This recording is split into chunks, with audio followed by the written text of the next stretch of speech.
ರಕ್ಷಣೆ ಹೊಂದಲು ಏನು ಮಾಡಬೇಕು? ಅಧ್ಯಾಯ 1. ರಕ್ಷಣೆ ಎಂದರೇನು? ರಕ್ಷಣೆ ಎಂಬ ಪದವು ಜನಸಾಮಾನ್ಯರ ನಡುವೆ ವೈಯಕ್ತಿಕ ಭದ್ರತೆ, ಸಾಮಾಜಿಕ ಭದ್ರತೆ, ದೇಶದ ಭದ್ರತೆ ಇವುಗಳ ಸಂಬಂಧಪಟ್ಟದ್ದಾಗಿ ಉಪಯೋಗಿಸಲ್ಪಡುವುದು. ಭಯ, ಕಳವಳ, ಆತಂಕಗಳಿಂದ ಕೂಡಿದ ಈ ಆಧುನಿಕ ಪ್ರಪಂಚದಲ್ಲಿ ಪ್ರತಿಯೊಬ್ಬರೂ ತಮ್ಮ ರಕ್ಷಣೆಯ ಕುರಿತಾಗಿ ಅತಿಯಾಗಿ ಚಿಂತಿಸಬೇಕಾದ ಸ್ಥಿತಿಗೆ ಒಳಗಾಗಿದ್ದಾರೆ. ಆದರೆ ಕ್ರೈಸ್ತ ಮಾರ್ಗದಲ್ಲಿ ರಕ್ಷಣೆ ಎಂಬ ಪದಕ್ಕೆ ವಿಶೇಷವಾದ ಅರ್ಥವಿದೆ.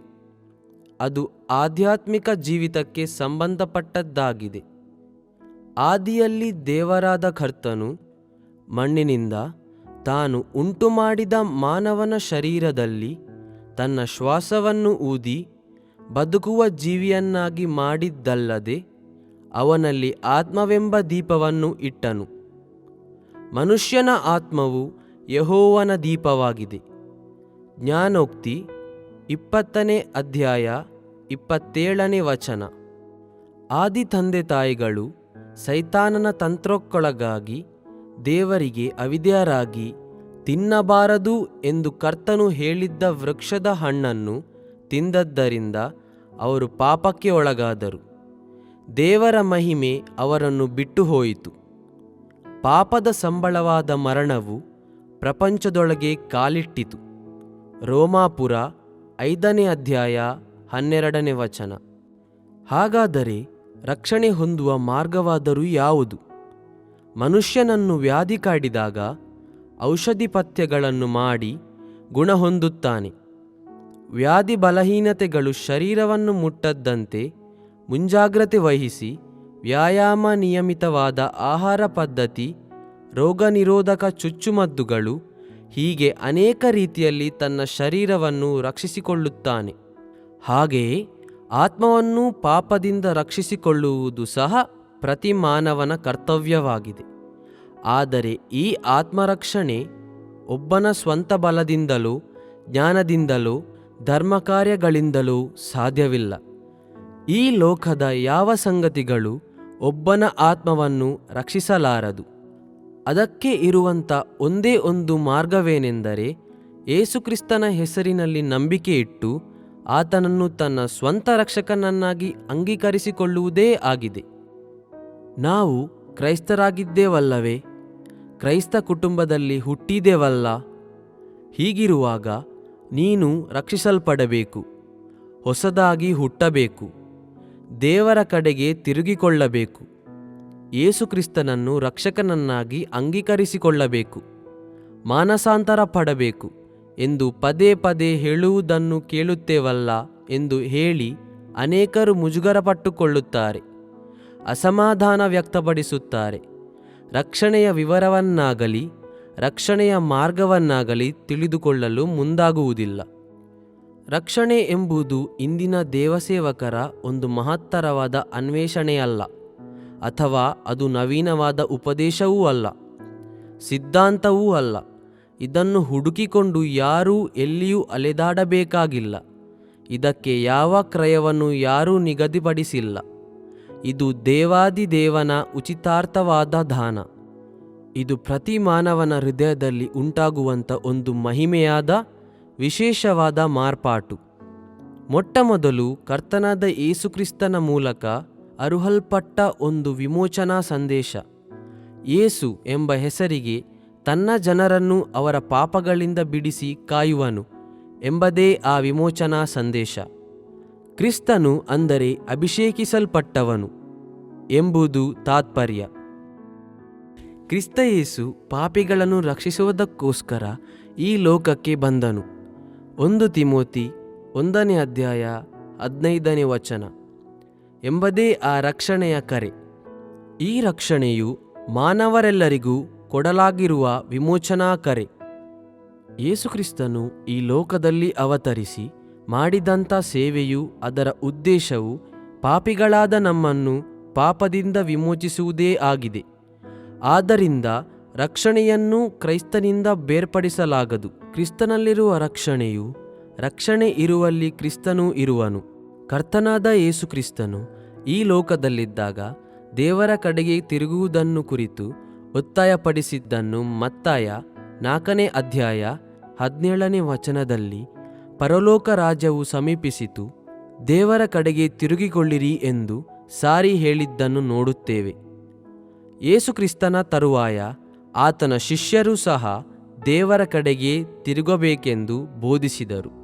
ದೇವರು ನಿಮ್ಮ ಪಾಪಗಳನ್ನು ಅಳಿಸಿಬಿಡುವ ಹಾಗೆ ನೀವು ಪಶ್ಚಾತ್ತಾಪಪಟ್ಟು ಆತನ ಕಡೆಗೆ ತಿರುಗಿಕೊಳ್ಳಿರಿ ಎಂದು ಸಾರಿದ್ದಾರೆ.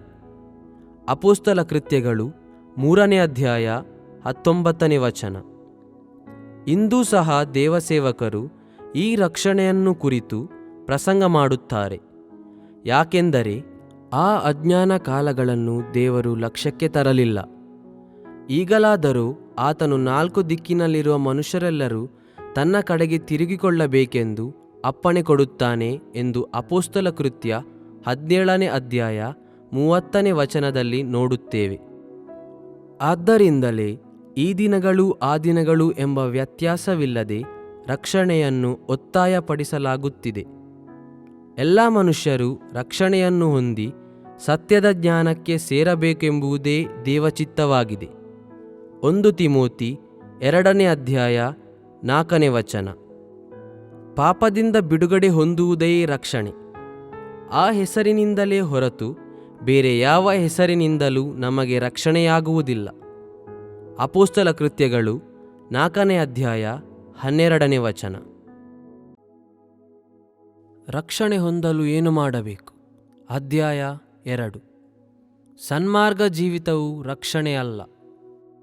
ರಕ್ಷಣೆ ಎಂಬುದಕ್ಕೆ ಯೇಸುಸ್ವಾಮಿ ಕೊಟ್ಟಂಥ ಹೆಸರು ಹೊಸದಾಗಿ ಹುಟ್ಟುವುದು ಎಂಬುದೇ ಆಗಿದೆ. ಒಂದು ರಾತ್ರಿಯಲ್ಲಿ ಯೇಸುಕ್ರಿಸ್ತನ ಬಳಿಗೆ ಒಬ್ಬ ಧರ್ಮಬೋಧಕನು ಬರುತ್ತಾನೆ. ಅವನ ಹೆಸರು ನಿಕೋದೇಮನು. ಈತನು ಧರ್ಮಶಾಸ್ತ್ರದ ಎಲ್ಲ ನೀತಿ ನಿಯಮಗಳನ್ನು ಶ್ರದ್ಧೆಯಿಂದ ಅನುಸರಿಸುವ ಬೋಧಕನು. ಉಪವಾಸ ಪ್ರಾರ್ಥನೆಗಳೆಲ್ಲ ಕ್ರಮವಾಗಿ ಅನುಸರಿಸುವ ಒಬ್ಬ ಭಕ್ತನು. ದಶಮಾಂಶ ಕೊಡುವುದು, ಕಾಣಿಕೆ ಮುಂತಾದ ಎಲ್ಲ ಸಂಗತಿಗಳಲ್ಲಿಯೂ ಬಹಳ ನಿಷ್ಠಾವಂತನಾದ ಮತಬೋಧಕನು.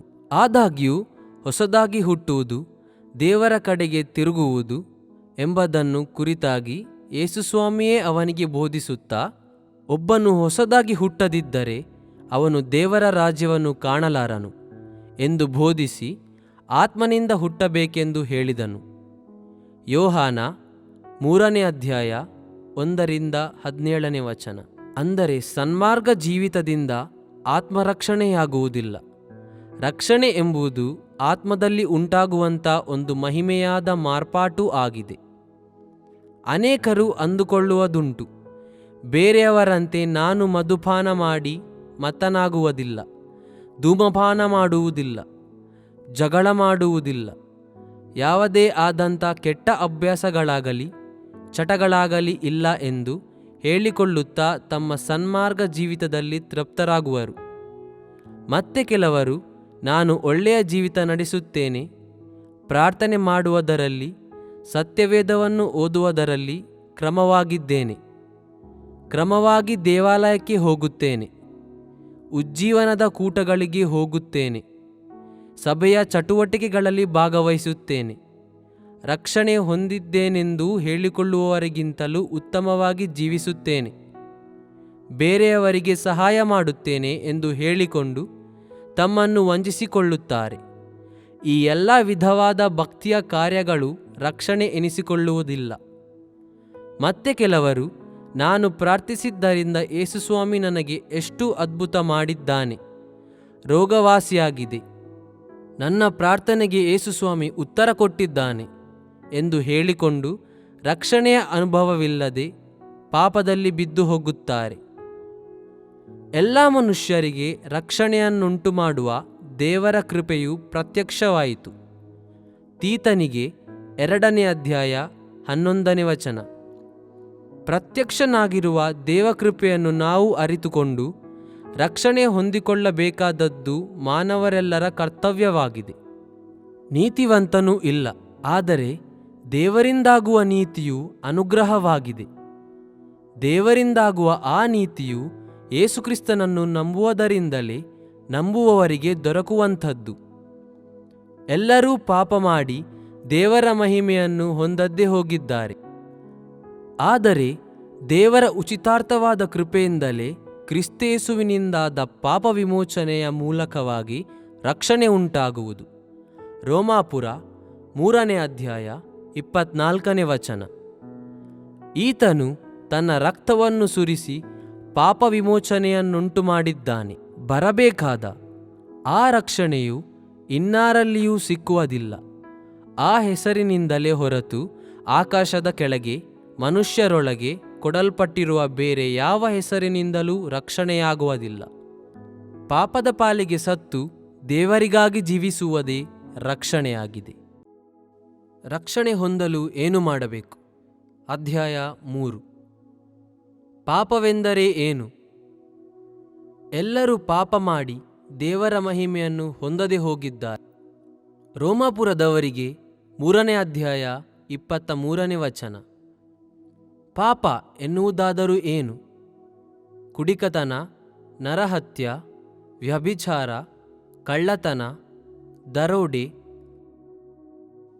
ಅತ್ಯಾಚಾರ ಇಂಥ ದುಷ್ಕರ್ಮಗಳೇ ಪಾಪಗಳೆಂದು ಕುಪ್ರಸಿದ್ಧೆಯಾಗಿದೆಯಲ್ಲವೇ? ನಾನು ಇಂಥ ಪಾಪಗಳನ್ನು ಮಾಡಿಲ್ಲ, ಆದ್ದರಿಂದ ನಾನು ಪಾಪಿ ಅಲ್ಲ ಎಂದು ಸಮಜಾಯಿಷಿ ಮಾಡಿಕೊಳ್ಳುವಂತಿಲ್ಲ. ಮತ್ತಿತರ ಶರೀರಭಾವದ ಕರ್ಮಗಳನ್ನು ಸತ್ಯವೇದವು ಎತ್ತಿ ತೋರಿಸುತ್ತದೆ. ಹಗೆತನ, ಜಗಳ, ಅಸೂಯೆ, ಸಿಟ್ಟು, ಗರ್ವ, ಅಹಂಭಾವ, ಕಕ್ಷಿಭೇದ, ಸುಳ್ಳು, ಕಪಟ, ಮೋಸ, ವಂಚನೆ, ಭಿನ್ನಮತ, ಮತ್ಸರ, ಲಂಚ, ಚಾಡಿ ಹೇಳುವುದು, ದೂರುವುದು ಇಂಥ ಕಾರ್ಯಗಳೆಲ್ಲವೂ ದೇವರಿಗೆ ವಿರೋಧವಾದ ಪಾಪಗಳೆಂದು ಸತ್ಯವೇದವು ಹೇಳುತ್ತದೆ. ಇವುಗಳೆಲ್ಲವೂ ನಮ್ಮ ಕರ್ಮಪಾಪಗಳೆಂದು ಪ್ರಸಿದ್ಧವಾಗಿವೆ. ಇವೆಲ್ಲವೂ ನಮ್ಮನ್ನು ಪರಲೋಕವನ್ನು ಸೇರದಂತೆ ನಮ್ಮನ್ನು ಸೃಷ್ಟಿಸಿದ ಸೃಷ್ಟೀಶನೊಂದಿಗೆ ಅನ್ಯೋನ್ಯವಾಗಿರದಂತೆ ನಮ್ಮನ್ನು ದೂರ ಮಾಡುವುದಲ್ಲದೆ ನಮಗೆ ಪಾಪಿಗಳೆಂಬ ಬಿರುದನ್ನು ಕೊಡುತ್ತದೆ. ಹುಟ್ಟಿನಿಂದ ನಾನು ಪಾಪಿಯೇ, ಮಾತೃಗರ್ಭವನ್ನು ಹೊಂದಿದ ದಿನದಿಂದ ದ್ರೋಹಿಯೇ ಎಂದು ಕೀರ್ತನೆ 51ನೇ ಅಧ್ಯಾಯ 5ನೇ ವಚನದಲ್ಲಿ ನೋಡುತ್ತೇವೆ. ಇದೇ ನಮ್ಮ ಜನ್ಮ ಪಾಪ. ತಾನು ಪಾಪಿ ಎಂಬ ಗ್ರಹಿಕೆ ಬರುವಾಗ ಮಾತ್ರವೇ ಅದರಿಂದ ಬಿಡುಗಡೆಯಾಗಬೇಕು, ರಕ್ಷಣೆ ಹೊಂದಬೇಕು ಎಂಬ ಅಪೇಕ್ಷೆ ನಮ್ಮೊಳಗೆ ಉಂಟಾಗುತ್ತದೆ. ಮಾನವನ ಕೆಟ್ಟತನ, ದುರ್ಮಾರ್ಗತನವೆಂಬ ಪಾಪಗಳನ್ನು ಅರಿತುಕೊಳ್ಳುವಾಗ ಮಾತ್ರವೇ ಪಾಪಕ್ಕೆ ಪರಿಹಾರ ಹುಡುಕಲು, ದೇವರನ್ನು ಹುಡುಕಲು ಮಾನವನು ಪ್ರಯತ್ನಿಸುವನು. ಮನುಷ್ಯರ ಕೆಟ್ಟತನವು ಭೂಮಿಯ ಮೇಲೆ ಹೆಚ್ಚಾಗಿರುವುದನ್ನು, ಅವರು ಹೃದಯದಲ್ಲಿ ಯೋಚಿಸುವುದೆಲ್ಲವೂ ಯಾವಾಗಲೂ ಬರೀ ಕೆಟ್ಟದ್ದಾಗಿರುವುದನ್ನು ದೇವರು ನೋಡಿ ತಾನು ಭೂಮಿಯ ಮೇಲೆ ಮನುಷ್ಯರನ್ನು ಉಂಟುಮಾಡಿದ್ದಕ್ಕೆ ಪಶ್ಚಾತ್ತಾಪಪಟ್ಟನು ಎಂದು ಆದಿಕಾಂಡ 6ನೇ ಅಧ್ಯಾಯ 5ನೇ ವಚನದಲ್ಲಿ ನೋಡುತ್ತೇವೆ. ಅನ್ಯಾಯಗಾರರು ದೇವರ ರಾಜ್ಯಕ್ಕೆ ಬಾಧ್ಯರಾಗುವುದಿಲ್ಲವೆಂದು ನಿಮಗೆ ತಿಳಿಯದೋ? ಮೋಸ ಹೋಗಬೇಡಿರಿ. ಜಾರರು, ವಿಗ್ರಹಾರಾಧಿಕರು, ವ್ಯಭಿಚಾರಿಗಳು, ವಿಟರು, ಪುರುಷಗಾಮಿಗಳು, ಕಳ್ಳರು, ಲೋಭಿಗಳು, ಕುಡಿಕರು, ಬೈಯುವವರು, ಸುಲುಕೊಳ್ಳುವವರು ಇವರೊಳಗೆ ಒಬ್ಬರಾದರೂ ದೇವರ ರಾಜ್ಯಕ್ಕೆ ಬಾಧ್ಯರಾಗುವುದಿಲ್ಲ. 1 ಕೊರಿಂಥ 6ನೇ ಅಧ್ಯಾಯ 9ರಿಂದ 10ನೇ ವಚನ ಎಂದು ಸತ್ಯವೇದ ಹೇಳುತ್ತದೆ. ಈ ರೀತಿಯ ಅನೇಕ ಪಾಪಗಳಿಂದ ಜೀವಿತದಲ್ಲಿ ಸಮಾಧಾನವಿಲ್ಲದೆ, ಸಂತೋಷವಿಲ್ಲದೆ, ದುಃಖ, ರೋಗ, ಚಿಂತೆ, ಒತ್ತಡಗಳ ಮಧ್ಯೆ ಸಿಕ್ಕಿ ಪರಿತಪಿಸುವ ಸ್ಥಿತಿ ಉಂಟಾಗುತ್ತದೆ. ಪಾಪವು ಶರೀರವನ್ನು, ಆತ್ಮವನ್ನು, ಪ್ರಾಣವನ್ನು ಬಾಧೆಗೊಳಪಡಿಸುವುದರಿಂದ, ಭಯಕ್ಕೊಳಗಾಗಿ ವ್ಯಾಧಿಪೀಡಿತರಾಗಿ ಮರಣಭಯ ಆವರಿಸುತ್ತದೆ. ಪಾಪದಿಂದ ಬರುವ ಶಾಪವು ಕುಟುಂಬಗಳನ್ನು ಹಿಂಬಾಲಿಸುತ್ತದೆ. ಆದ್ದರಿಂದಲೇ ಎಲ್ಲ ಮತಧರ್ಮಗಳು ಪಾಪಕ್ಕೆ ಪರಿಹಾರವನ್ನು ಹುಡುಕುತ್ತದೆ. ಪಾಪವು ಕೊಡುವ ಸಂಬಳ ಮರಣ. ರೋಮಾಪುರದವರಿಗೆ 6ನೇ ಅಧ್ಯಾಯ 23ನೇ ವಚನ. ಪಾಪಿಗಳನ್ನು ರಕ್ಷಿಸುವುದಕ್ಕೋಸ್ಕರವೇ ಯೇಸುಕ್ರಿಸ್ತನು ಈ ಲೋಕಕ್ಕೆ ಬಂದನು. 1 ತಿಮೋತಿ 1ನೇ ಅಧ್ಯಾಯ 15ನೇ ವಚನ. ರಕ್ಷಣೆ ಹೊಂದಲು ಏನು ಮಾಡಬೇಕು? ಅಧ್ಯಾಯ 4. ರಕ್ಷಣೆ ಹೊಂದಲು ಏನು ಮಾಡಬೇಕು? ಇಂದಿನ ಕ್ರಿಸ್ತೀಯ ಪ್ರಪಂಚದಲ್ಲಿ ಆಧ್ಯಾತ್ಮಿಕ ಸಂದೇಶಗಳಿಗೆ, ಉಜ್ಜೀವನದ ಸಂದೇಶಗಳಿಗೆ ಕೊಡಲಾಗುವ ಮಹತ್ವವನ್ನು ರಕ್ಷಣೆಯ ಸಂದೇಶಗಳಿಗೆ ಕೊಡದಿರುವುದೇ ಅನೇಕರು ಇನ್ನೂ ರಕ್ಷಣೆ ಹೊಂದದೇ ಇರುವುದಕ್ಕೆ ಕಾರಣವಾಗಿದೆ. ರಕ್ಷಣೆಯ ಅವಶ್ಯಕತೆಯನ್ನು ಒತ್ತಾಯಪಡಿಸುವಂತೆ ರಕ್ಷಣೆಯ ಮಾರ್ಗವನ್ನು ತಿಳಿಸುವುದು ಅವಶ್ಯವಾಗಿದೆ. ಕ್ರೈಸ್ತ ಜೀವಿತದಲ್ಲಿ ಪ್ರಧಾನವಾದ ರಕ್ಷಣೆಯ ಮಾರ್ಗವನ್ನು ನಾವು ವಿವರವಾಗಿ ತಿಳಿದುಕೊಳ್ಳುವಾಗ ಸುಲಭವಾಗಿ ರಕ್ಷಣೆ ಹೊಂದಬಹುದು. ಒಬ್ಬನು ಹೊಸದಾಗಿ ಹುಟ್ಟದಿದ್ದರೆ ಅವನು ದೇವರ ರಾಜ್ಯವನ್ನು ಕಾಣಲಾರನು. ಯೋಹಾನ 3ನೇ ಅಧ್ಯಾಯ 3ನೇ ವಚನ. ಇದು ಯೇಸುಕ್ರಿಸ್ತನು ಬೋಧಿಸಿದ ಸತ್ಯವಾಗಿದೆ. ದೇವರು ನಿಮ್ಮ ಪಾಪಗಳನ್ನು ಅಳಿಸಿಬಿಡುವ ಹಾಗೆ ನೀವು ಪಶ್ಚಾತ್ತಾಪಪಟ್ಟು ಆತನ ಕಡೆಗೆ ತಿರುಗಿಕೊಳ್ಳಿರಿ ಎಂದು ಕರ್ತನ ಶಿಷ್ಯರು ಬೋಧಿಸಿದರು. ಅಪೊಸ್ತಲ ಕೃತ್ಯಗಳು 2ನೇ ಅಧ್ಯಾಯ 38ನೇ ವಚನ. ಅಜ್ಞಾನ ಕಾಲಗಳನ್ನು ದೇವರು ಲಕ್ಷ್ಯಕ್ಕೆ ತರಲಿಲ್ಲ. ಈಗಲಾದರೂ ಆತನ 4 ದಿಕ್ಕಿನಲ್ಲಿರುವ ಮನುಷ್ಯರೆಲ್ಲರೂ ದೇವರ ಕಡೆಗೆ ತಿರುಗಿಕೊಳ್ಳಬೇಕೆಂದು ಅಪ್ಪಣೆ ಕೊಡುತ್ತಾನೆ ಎಂದು ಅಪೊಸ್ತಲ ಕೃತ್ಯಗಳು 17ನೇ ಅಧ್ಯಾಯ 30ನೇ ವಚನದಲ್ಲಿ ನೋಡುತ್ತೇವೆ. ಕರ್ತನ ಸೇವಕರಾದ ಪೌಲ ಮತ್ತು ಸೀಲ ಎಂಬುವರು ಯೇಸುಕ್ರಿಸ್ತನ ನಾಮದ ನಿಮಿತ್ತ ಫಿಲಿಪ್ಪಿ ಪಟ್ಟಣದಲ್ಲಿ ಸೆರೆಮನೆಯಲ್ಲಿದ್ದಾಗ ಆಕಸ್ಮಿಕವಾಗಿ ಭೂಕಂಪ ಸಂಭವಿಸಿತು. ಆ ದೇವಸೇವಕರಲ್ಲಿದ್ದ ದೇವಮಹಿಮೆಯನ್ನು ಕಂಡಂಥ ಸೆರೆಮನೆಯ ಯಜಮಾನನು ಅವರ ಬಳಿ ಓಡಿಬಂದು, ಸ್ವಾಮಿಗಳೇ, ನಾನು ರಕ್ಷಣೆ ಹೊಂದುವುದಕ್ಕೆ ಏನು ಮಾಡಬೇಕು? ಅಪೊಸ್ತಲ ಕೃತ್ಯಗಳು 16ನೇ ಅಧ್ಯಾಯ 30ನೇ ವಚನ ಎಂದು ನಡುಗುತ್ತಾ ಕೇಳಿದನು. ಕರ್ತನಾದ ಯೇಸುವಿನ ಮೇಲೆ ನಂಬಿಕೆ ಇಡು, ಆಗ ನೀನು ರಕ್ಷಣೆ ಹೊಂದುವಿ ಎಂದು ಹೇಳಿದಾಕ್ಷಣ ಸೆರೆಮನೆಯ ಯಜಮಾನನ ಮನೆಯವರೆಲ್ಲರೂ ರಕ್ಷಣೆಯ ಸಂತೋಷವನ್ನು ಅನುಭವಿಸಿದ್ದಾರೆಂದು ಅಪೊಸ್ತಲ ಕೃತ್ಯಗಳು 16ನೇ ವಚನ 31ರಿಂದ 34ರಲ್ಲಿ ನೋಡುತ್ತೇವೆ. ರಕ್ಷಣೆಯು ಒಂದು ಅತಿಶಯವಾದ ಕಾರ್ಯ. ಒಂದು ಗಳಿಗೆಯಲ್ಲಿ ಪಾಪಿಯಾಗಿದ್ದವನು ಮರುಗಳಿಗೆಯಲ್ಲಿ ದೇವರ ಮಗು ಎನಿಸಿಕೊಳ್ಳುವನು. ಎಂಥ ಅದ್ಭುತವಲ್ಲವೇ? ರಕ್ಷಣೆಯ ಸಮಸ್ಯೆ ಅನೇಕರಿಗೆ ಇರುವುದರಿಂದ ಎಲ್ಲರಿಗೂ ಅರ್ಥವಾಗುವಂತೆ ಯೇಸುಸ್ವಾಮಿ ಹೇಳಿದಂಥ ದೇವರ ಕಡೆಗೆ ತಿರುಗಿದ ಪಾಪಿ ಎಂಬ ದೃಷ್ಟಾಂತ ಕಥೆಯಲ್ಲಿ ಪಶ್ಚಾತ್ತಾಪವನ್ನು, ಮಾನಸಾಂತರವನ್ನು ಕುರಿತು ನೋಡುತ್ತೇವೆ. ಒಬ್ಬಾತನಿಗೆ 2 ಮಕ್ಕಳಿದ್ದರು. ಅವರಲ್ಲಿ ಕಿರಿಯವನು ತಂದೆ ಬಳಿ ತನ್ನ ಆಸ್ತಿಯನ್ನು ಪಾಲು ಮಾಡಿಕೊಡುವಂತೆ ಕೇಳಿಕೊಂಡಾಗ ತಂದೆಯು ಅವನ ಪಾಲಿನ ಆಸ್ತಿಯನ್ನು ಅವನಿಗೆ ಕೊಟ್ಟುಬಿಟ್ಟನು. ಆ ಕಿರಿಮಗನು ತನ್ನ ಸ್ವತ್ತನ್ನೆಲ್ಲ ಕೂಡಿಸಿಕೊಂಡು ದೂರದೇಶಕ್ಕೆ ಹೋಗಿ ಅಲ್ಲಿ ತನ್ನ ಮನಬಂದಂತೆ ಜೀವಿಸಿ ತನ್ನ ಆಸ್ತಿಯನ್ನೆಲ್ಲ ಹಾಳು ಮಾಡಿಕೊಂಡನು. ಆ ದಿನಗಳಲ್ಲಿ ಆ ದೇಶದ ಮೇಲೆಲ್ಲ ಘೋರವಾದ ಬರ ಬಂದು ಅವನು ನಿರ್ಗತಿಕನಾದನು. ಆದ್ದರಿಂದ ಅವನು ಆ ದೇಶದ ನಿವಾಸಿಗಳೊಳಗೆ ಸೇರಿಕೊಂಡು ಏನಾದರೂ ಕೆಲಸ ಮಾಡಿ ಹೊಟ್ಟೆ ಹೊರೆಯಲು ಮುಂದಾದನು. ಒಬ್ಬ ಮನುಷ್ಯನು ಇವನನ್ನು ಹಂದಿ ಮೇಯಿಸುವ ಕೆಲಸಕ್ಕೆ ಕಳುಹಿಸಿದನು. ಅಲ್ಲಿ ಅವನಿಗೆ ಹಸಿವನ್ನು ತೀರಿಸಿಕೊಳ್ಳಲು ಸಹ ಸಾಕಷ್ಟು ಆಹಾರ ಸಿಕ್ಕಲಿಲ್ಲ. ಆದ್ದರಿಂದ ಹಂದಿ ತಿನ್ನುತ್ತಿದ್ದ ಕಾಯಿಗಳನ್ನಾದರೂ ತಿಂದು ಹಸಿವನ್ನು ತೀರಿಸಿಕೊಳ್ಳಲು ಆಶೆಪಟ್ಟನು. ಆದರೆ ಅದು ಸಹ ಅವನಿಗೆ ಸಿಕ್ಕಲಿಲ್ಲ. ಆಗ ಅವನಿಗೆ ಬುದ್ಧಿ ಬಂದು ಅವನು ಯೋಚಿಸಲಾರಂಭಿಸಿದನು. ತನ್ನ ತಂದೆಯ ಮನೆಯಲ್ಲಿ ಎಷ್ಟೋ ಮಂದಿ ಕೂಲಿಯಾಳುಗಳಿಗೆ ಬೇಕಾದಷ್ಟು ಆಹಾರವಿದೆ. ನಾನಾದರೂ ಇಲ್ಲಿ ಹಸುವೆಯಿಂದ ಸಾಯುತ್ತಿದ್ದೇನೆ. ಈಗ ನಾನು ನನ್ನ ತಂದೆಯ ಬಳಿಗೆ ಹೋಗಿ ಅವನಿಗೆ, ಅಪ್ಪ, ಪರಲೋಕಕ್ಕೆ ವಿರುದ್ಧವಾಗಿಯೂ ನಿನ್ನ ಮುಂದೆಯೂ ಪಾಪ ಮಾಡಿದ್ದೇನೆ. ಇನ್ನು ನಾನು ನಿನ್ನ ಮಗನೆನಿಸಿಕೊಳ್ಳುವುದಕ್ಕೆ ಯೋಗ್ಯನಲ್ಲ ಎಂದು ಹೇಳುವೆನು ಅಂದುಕೊಂಡು ತನ್ನ ತಂದೆಯ ಮನೆಗೆ ಬಂದನು. ಅವನು ಇನ್ನೂ ದೂರದಲ್ಲಿರುವಾಗಲೇ ಅವನ ತಂದೆ ಕಂಡು ಕನಿಕರಪಟ್ಟು ಓಡಿಬಂದು ಮಗನನ್ನು ಅಪ್ಪಿಕೊಂಡು ಅವನಿಗೆ ಬಹಳವಾಗಿ ಮುದ್ದಿಟ್ಟನು. ಆದರೂ ಮಗನು ಅವನಿಗೆ, ಅಪ್ಪ, ಪರಲೋಕಕ್ಕೆ ವಿರುದ್ಧವಾಗಿಯೂ ನಿನ್ನ ಮುಂದೆಯೂ ನಾನು ಪಾಪ ಮಾಡಿದ್ದೇನೆ.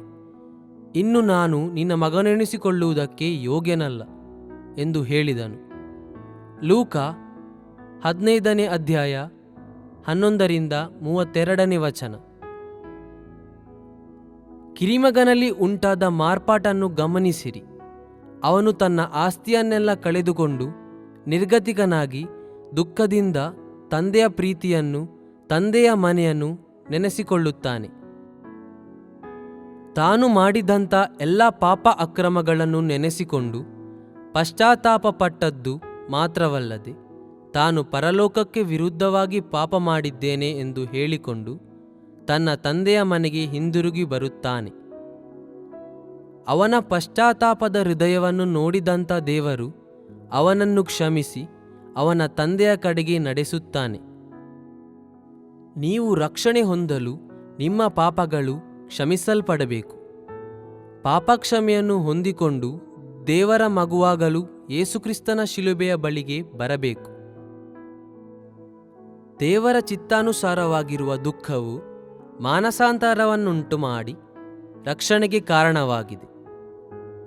2 ಕೊರಿಂಥ 7ನೇ ಅಧ್ಯಾಯ 10ನೇ ವಚನ. ಇದರಿಂದ ನಿನ್ನ ದೇಹಕ್ಕೆ ಆರೋಗ್ಯವು, ಎಲುಬುಗಳಿಗೆ ಸಾರವು ಉಂಟಾಗುವವು. ಜ್ಞಾನೋಕ್ತಿಗಳು 3ನೇ ಅಧ್ಯಾಯ 8ನೇ ವಾಕ್ಯ. ಪ್ರಿಯ ವೀಕ್ಷಕರೇ ಮತ್ತು ಕರ್ತನಲ್ಲಿ ಸಹೋದರ ಸಹೋದರಿಯರೇ, ನೀವು ನಮ್ಮ ಈ ಕಾರ್ಯಕ್ರಮವನ್ನ ವೀಕ್ಷಿಸಿದ್ದಕ್ಕಾಗಿ ದೇವರ ನಾಮದಲ್ಲಿ ನಿಮಗೆ ವಂದನೆಗಳು. ದೇವರ ವಾಕ್ಯವು ನಮ್ಮ ಎಲುಬಿಗೆ ಬಲವು, ಸಾರವೂ ಆಗಿದೆ ಎಂದು ಸತ್ಯವೇದವು ಹೇಳುವಂತೆ ಈ ಕಾರ್ಯಕ್ರಮವು ನಿಮಗೆ ಆಶೀರ್ವಾದಕರವಾಗಿದೆ ಎಂದು ನಂಬುತ್ತೇವೆ. ಪ್ರಿಯ ವೀಕ್ಷಕರೇ, ನಮ್ಮ ಈ ಸೇವೆಗಾಗಿ ಪ್ರಾರ್ಥಿಸಿರಿ ಮತ್ತು ಎಲ್ಲಾ ಕಾರ್ಯಕ್ರಮಗಳನ್ನ ಇತರರೊಂದಿಗೆ ಶೇರ್ ಮಾಡಿರಿ. ಅದೇ ರೀತಿಯಾಗಿ ನಮ್ಮ ಈ ಯೂಟ್ಯೂಬ್ ಚಾನೆಲ್ ಅನ್ನು ಸಬ್ಸ್ಕ್ರೈಬ್ ಮಾಡಿರಿ ಹಾಗೂ ಲೈಕ್ ಮಾಡಿ. ನಿಮ್ಮ ಅನಿಸಿಕೆಗಳನ್ನು ಕಮೆಂಟ್ ಬಾಕ್ಸ್ನಲ್ಲಿ ನಮಗೆ ತಿಳಿಯಪಡಿಸಿ. ನಮ್ಮ ಸಂಖ್ಯೆ 7022104605. ಈ ಸಂಖ್ಯೆಗೆ ಕರೆ ಮಾಡಿರಿ. ಒಬ್ಬ ಪಾಪಿಯ ಪ್ರಾರ್ಥನೆ, ಯೇಸುವನ್ನು ರಕ್ಷಕನಾಗಿ ಅಂಗೀಕರಿಸಲು ಮಾಡಬೇಕಾದ ಪ್ರಾರ್ಥನೆ. ಪ್ರಿಯ ಪರಲೋಕದ ತಂದೆಯೇ, ಯೇಸುವಿನ ಹೆಸರಿನಲ್ಲಿ ನಾನು ನಿನ್ನ ಬಳಿಗೆ ಬಂದಿದ್ದೇನೆ. ನನ್ನ ಬಳಿಗೆ ಬರುವವರನ್ನು ನಾನು ತಳ್ಳಿಬಿಡುವುದೇ ಇಲ್ಲ. ಯೋಹಾನ 6:37 ಎಂದು ನಿನ್ನ ವಾಕ್ಯ ಹೇಳುತ್ತದಲ್ಲ. ಆದ್ದರಿಂದ ನೀನು ನನ್ನನ್ನು ತಳ್ಳಿಬಿಡದೆ ನನ್ನನ್ನು ಸೇರಿಸಿಕೊಳ್ಳುವಿ ಎಂದು ನನಗೆ ಗೊತ್ತಿದೆ. ಆದ್ದರಿಂದ ನಾನು ನಿನಗೆ ಸ್ತೋತ್ರ ಮಾಡುತ್ತೇನೆ. ನೀನು ನಿನ್ನ ವಾಕ್ಯದಲ್ಲಿ ನೀನು ಯೇಸುವನ್ನೇ ಕರ್ತನೆಂದು ಬಾಯಿಂದ ಅರಿಕೆ ಮಾಡಿಕೊಂಡು ದೇವರು ಆತನನ್ನು ಸತ್ತವರೊಳಗಿಂದ ಎಬ್ಬಿಸಿದನೆಂದು ಹೃದಯದಿಂದ ನಂಬಿದರೆ ನಿನಗೆ ರಕ್ಷಣೆಯಾಗುವುದು ಎಂತಲೂ, ಕರ್ತನ ನಾಮವನ್ನ ಹೇಳಿಕೊಳ್ಳುವವರೆಲ್ಲರಿಗೆ ರಕ್ಷಣೆಯಾಗುವುದೆಂತಲೂ ಬರೆದಿದೆ. ರೋಮ 10:9-13ನೇ ವಾಕ್ಯ. ಯೇಸುಕ್ರಿಸ್ತನು ದೇವಕುಮಾರನೆಂದು ನನ್ನ ಹೃದಯದಲ್ಲಿ ನಂಬುತ್ತೇನೆ. ನನ್ನನ್ನು ನೀತಿವಂತನನ್ನಾಗಿ ಮಾಡುವುದಕ್ಕಾಗಿ ಆತನು ಸತ್ತವರೊಳಗಿಂದ ಎಬ್ಬಿಸಲ್ಪಟ್ಟನು ಎಂದು ನಂಬುತ್ತೇನೆ. ನಾನು ಆತನ ನಾಮವನ್ನ ಹೇಳಿಕೊಳ್ಳುತ್ತೇನೆ. ಯೇಸುವೇ, ನೀನೇ ಕರ್ತನು. ತಂದೆಯೇ, ನೀನು ನನ್ನನ್ನು ರಕ್ಷಿಸಿದಿ ಎಂದು ನಾನು ನಂಬುತ್ತೇನೆ. ನಿನ್ನ ವಾಕ್ಯವು ಹೇಳುತ್ತದೆ, ಮನುಷ್ಯನು ಹೃದಯದಿಂದ ನಂಬುವುದರ ಮೂಲಕ ನೀತಿಯು ದೊರಕುತ್ತದೆ, ಬಾಯಿಂದ ಅರಿಕೆ ಮಾಡುವುದರ ಮೂಲಕ ರಕ್ಷಣೆಯಾಗುತ್ತದೆ. ರೋಮ 10:10. ನಾನೀಗ ನನ್ನ ಹೃದಯದಲ್ಲಿ ನಂಬುತ್ತೇನೆ ಹಾಗೂ ಯೇಸುವೇ ನನ್ನ ಕರ್ತನೆಂದು ಅರಿಕೆ ಮಾಡುತ್ತೇನೆ. ಆದುದರಿಂದ ನಾನೀಗ ರಕ್ಷಣೆ ಹೊಂದಿದ್ದೇನೆ. ಅಪ್ಪಾ ತಂದೆಯೇ, ನಿನಗೆ ಸ್ತೋತ್ರ. ಲೂಕನು ಬರೆದ ಸುವಾರ್ತೆ 11ನೇ ಅಧ್ಯಾಯದಲ್ಲಿ ಬರೆದಿರುವಂತೆ, ನಿಮ್ಮಲ್ಲಿ ತಂದೆಯಾದವನು ಮೀನನ್ನು ಕೇಳುವ ಮಗನಿಗೆ ಮೀನು ಕೊಡದೆ ಹಾವನ್ನು ಕೊಡುವನೆ? ಅಥವಾ ತತ್ತಿಯನ್ನು ಕೇಳಿದರೆ ಚೇಳನ್ನು ಕೊಡುವನೆ? ಹಾಗಾದರೆ ಕೆಟ್ಟವರಾದ ನೀವು ನಿಮ್ಮ ಮಕ್ಕಳಿಗೆ ಒಳ್ಳೆ ಪದಾರ್ಥಗಳನ್ನ ಕೊಡಬಲ್ಲವರಾದರೆ ಪರಲೋಕದಲ್ಲಿರುವ ನಿಮ್ಮ ತಂದೆಯು ತನ್ನನ್ನು ಬೇಡಿಕೊಳ್ಳುವವರಿಗೆ ಎಷ್ಟೋ ಹೆಚ್ಚಾಗಿ ಪವಿತ್ರಾತ್ಮ ವರವನ್ನ ಕೊಡುವವನಲ್ಲವೇ ಅಂದನು. ತಂದೆಯೇ, ನೀನು ಕೇಳಿಕೊಳ್ಳುವವರಿಗೆ ಪವಿತ್ರಾತ್ಮನ ವರವನ್ನು ಹೇರಳವಾಗಿ ಕೊಡುವಾತನಾಗಿದ್ದಿ. ಆದ್ದರಿಂದ ನನ್ನ ಮೇಲೆಯೂ ನಿನ್ನ ಆತ್ಮನನ್ನು ಸುರಿಸಬೇಕಾಗಿ ಬೇಡಿಕೊಳ್ಳುತ್ತೇನೆ. ಕೀರ್ತನೆ 81:10 ಬರೆದಿದೆ, ಅಗಲವಾಗಿ ಬಾಯಿದೆರೆಯಿರಿ, ಅದನ್ನು ತುಂಬಿಸುವೆನು. ಕರ್ತನೇ, ನನ್ನನ್ನು ಪವಿತ್ರಾತ್ಮನಿಂದ ತುಂಬಿದಂತ ನೀನು ನನ್ನನ್ನು ಅನ್ಯ ಭಾಷೆಯ ವರದಿಂದಲೂ ತುಂಬುವವನಾಗಿದ್ದಿ ಎಂದು ನಂಬುತ್ತೇನೆ. ಅದರಂತೆ ನಾನು ನನ್ನ ಬಾಯಿಯನ್ನು ತೆರೆದು ನಿನ್ನ ಸ್ತೋತ್ರ ಮಾಡುವಾಗ ಅನ್ಯ ಭಾಷೆಯ ಅಭಿಷೇಕದಿಂದ ನನ್ನನ್ನು ತುಂಬುವವನಾಗಿದ್ದಿ ಎಂದು ನಂಬುತ್ತೇನೆ. ಈಗ ನೀವು ನಿಮ್ಮ ಬಾಯಿಯನ್ನು ತೆರೆದು ಮಾತನಾಡುವಾಗ ಪವಿತ್ರಾತ್ಮನು ನಿಮ್ಮ ಬಾಯಿಯನ್ನು ತನ್ನ ಭಾಷೆಯಿಂದ ತುಂಬುವವನಾಗಿದ್ದಾನೆ. ಇದು ದೇವರ ಭಾಷೆಯಾಗಿದೆ. ಈ ಅಭಿಷೇಕವನ್ನ ಹೊಂದಿಕೊಳ್ಳಲು ನೀವು ನಿಮ್ಮ ಸ್ವರವನ್ನ ಉಪಯೋಗಿಸಬೇಕು. ಅದರಿಂದ ನೀವು ನಿಮ್ಮ ಬಾಯನ್ನು ತೆರೆದು ದೇವರಿಗೆ ಸ್ತೋತ್ರ ಮಾಡುವಾಗ ದೇವರು ನಿಮ್ಮನ್ನು ಅನ್ಯ ಭಾಷೆಯ ವರದಿಂದ ತುಂಬುವವನಾಗಿದ್ದಾನೆ. ಪ್ರಿಯರೇ, ಈಗ ನೀವು ಪವಿತ್ರಾತ್ಮನಿಂದ ತುಂಬಲ್ಪಟ್ಟ ಆತನ ಪ್ರಿಯ ಮಕ್ಕಳಾಗಿದ್ದೀರಿ. ದೇವರ ನಾಮಕ್ಕೆ ಸ್ತೋತ್ರವಾಗಲಿ.